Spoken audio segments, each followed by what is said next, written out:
am I? I'm walking this yellow line, and I'm in the northern hemisphere, southern hemisphere. Oh wait, I'm actually in both. I'm in Ecuador.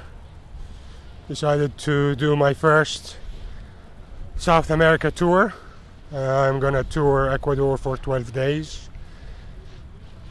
I'll tell you which bike it is later on. And this is latitude 0000.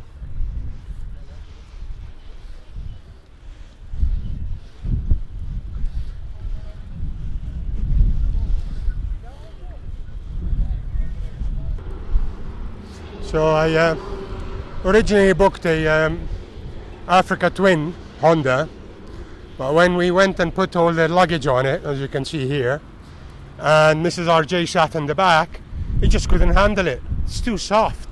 It went way too light in the front and the steering will wobble. So then we decided to go with the Tiger 800.